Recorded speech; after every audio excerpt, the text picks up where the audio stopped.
Yeah, so I thought I'd have a quick whiz on the old Mega Drive Mini just to see yeah, what transpired. So yeah, you're greeted with a language screen at first, and you come straight onto this, which I think is a really well presented menu screen. You can change the sequence by release date, and I didn't realise Alex Kidd came out before Altered Beast. It's quite interesting. A to Z, or genre, or number of players. So yeah, you just scroll down the list. As you can see, there's quite a few games there,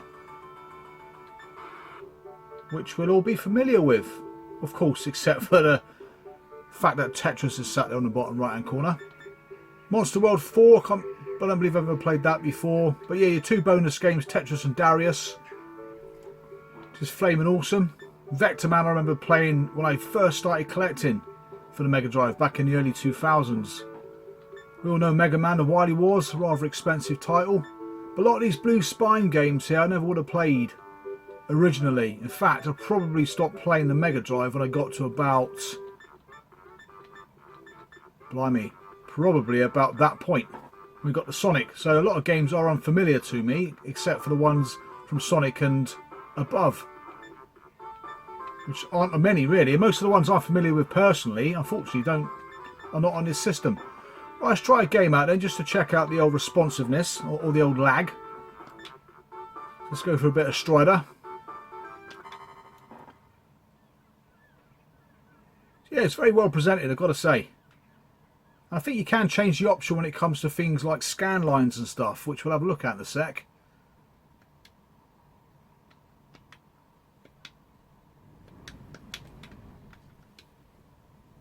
Yeah, I think the actual in-game options are exactly as they are supposed to be.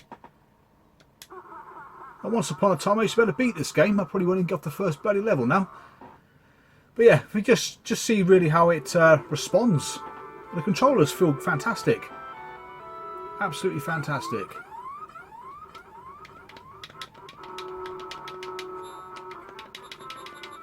Yeah, I've got some sound missing here.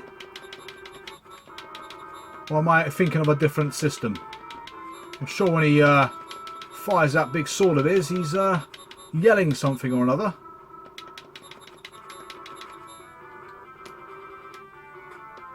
Yeah, so I'm not sure what's causing that. You can hear the sound trying to come through there, but it don't quite work for some reason. I'm not really getting much in the way of lag. There's a little bit of slowdown. What am I doing?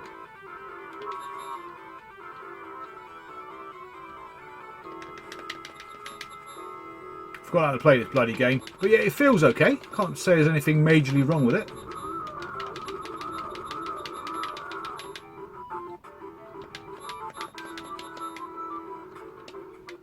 It's quite difficult to talk and play games, but I'm trying.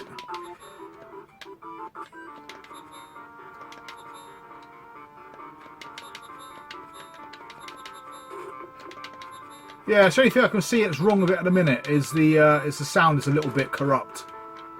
But besides that, it seems to be pretty responsive. But don't take my word for it.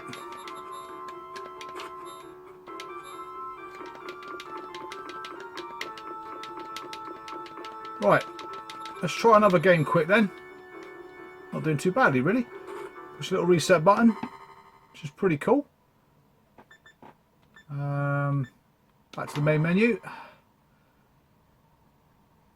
It's quite impressive that you can save the game.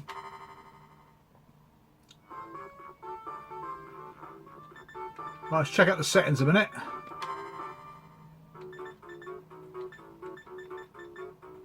Ah, should have read that first, shouldn't I really? Screen settings, you've got widescreen or your standard 4:3 ratio, so we'll just stick with the old standard screen. You've got the CRT filter on and off. Let's chuck it on for a second. Let's confirm that. We'll try a different game out. Let's try Space Harrier. A game I'm not really familiar with, to be honest. Not the second one anyway.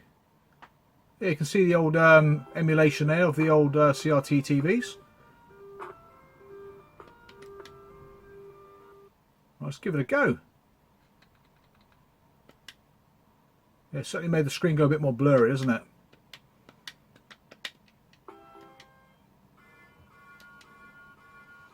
Right, let's give this a blast. But yeah, I don't see anything wrong so far with the old controls. Just notice the sound is a bit corrupt in Strider.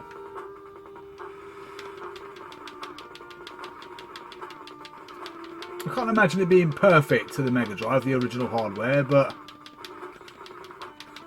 sometimes I don't know if it's the actual slowdown of the game or the controls are a bit laggy. I think if you're thinking about perfect emulation, this certainly I don't think is it. Yeah, so I'm pushing those buttons quite quickly there, and every now and then it's not actually letting out a bullet. You can probably hear the sound of my buttons being pressed, and the bullet's not quite coming out in sync. Which I don't know if that's normal for this game, see? So it's very hard to be critical. I don't actually know.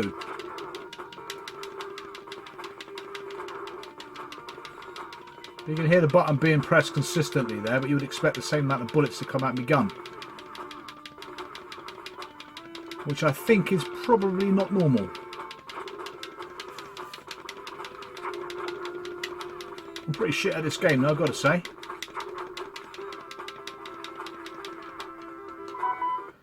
Well, let's just check out one more. I'm not sure how you bought this game though. Oh yeah. Push the reset button. Right.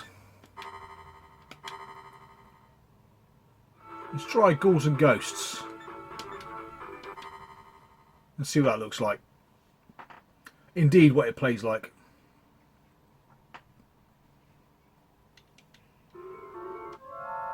I don't think I've ever played this version.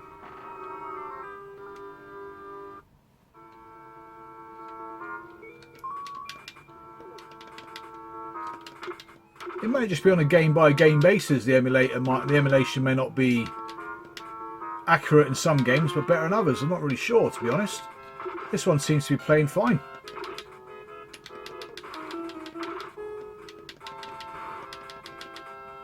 Ah, oh, flipping, that's close. And he died there. Yeah, it seems to be playing well with this one. So far Strider's missing a bit of sound for some particular reason. This game seems to be playing well.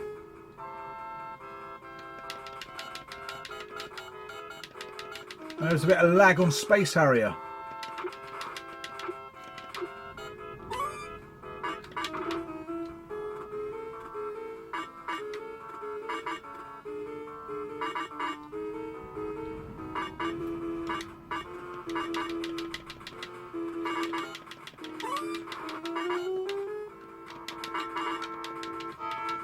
Hopefully that weapon disappears. Don't really want to be picking that flipping crappy thing up.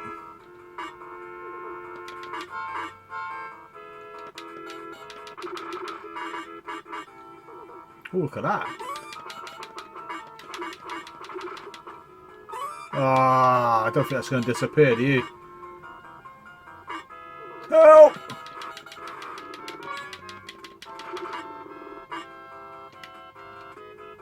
It's a pretty cool little conversion, actually. Certainly better than the bloody Amiga version.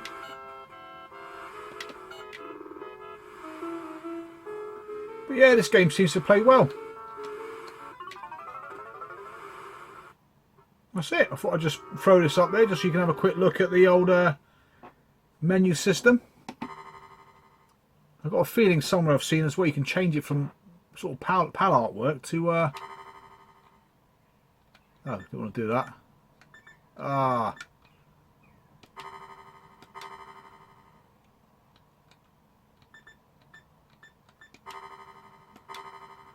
to Japanese artwork, so I'll give that a go quick. But I'm not sure how you do that. Oh, you can look at the spines, look at that. So how do you change it to Japanese artwork then? Maybe that's under the settings. So have a quick look at the settings a minute.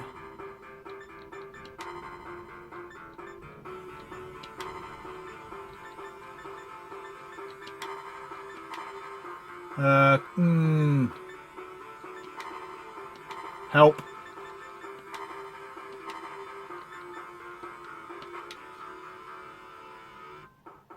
Got no idea what I did there, but there you go, the Japanese artwork. Which in many cases people believe is a lot better than the PAL artwork. But there we go. Quick summary. Thank you for watching.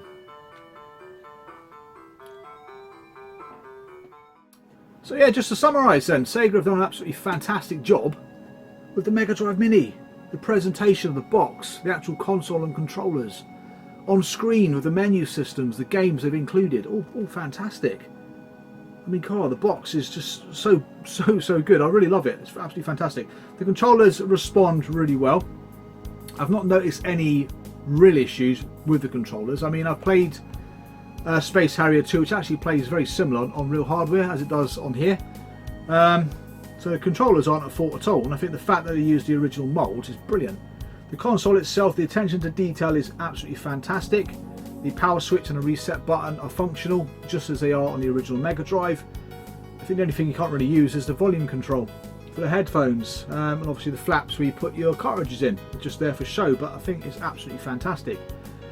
The only gripe I would have with the console itself is the fact it is very, very light, and in fact it's probably lighter than the cables that are attached to it. So as soon as one of those cables kind of drops off or the controller falls off, it's more than likely going to drag the Mega Drive Mini straight off the desk or off the table.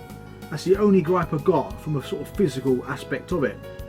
Now in terms of the emulation, at the end of the day, it's an emulator, so you're going to have issues where it's not 100% exactly the same as the real Mega Drive. I mean, the sound issues on Strider are genuine sound issues. They do not occur in the real game playing it on an original Mega Drive. Space Harrier 2 is not a very responsive game anyway, so there is a little bit of lag on the proper game, because it's not the controllers or anything like that. And Ghouls and Ghosts play perfectly. It's absolutely fantastic. So I mean, on a game by game basis, you may notice issues with certain games. I mean, it's inevitable being an emulator, but apart from the fact it's an emulator, it's an absolutely fantastic piece of kit. It's probably one of the best emulations of an original Mega Drive you can probably get your hands on. But not only that, you can set it up and use it on your TV. So an outstanding piece of kit. Even the menu systems are brilliant. The way the games are laid out on screen, all 42 of them, with the PAL artwork, the Japanese artwork, the fact you can stretch the screen, shrink the screen to a traditional 4:3 ratio screen is brilliant. You can turn scan lines on and off. You can actually have the RF signal look like an RF signal. It's absolutely fantastic. Even the border with that speakers you can see either side of the game when I'm playing it, you can turn them off. So yeah, lots of different options on there to suit your very needs. But yeah, fantastic. Like I said, the games themselves are very subjective. I mean, I like all of them. I like 90% of these games. I think they're very good. It's a shame that some of the ones I loved aren't on here. But like I said, they can't please everybody. So it's a very good mix of games. And the fact they've got 2 bonus games in Darius and Tetris is bloody amazing.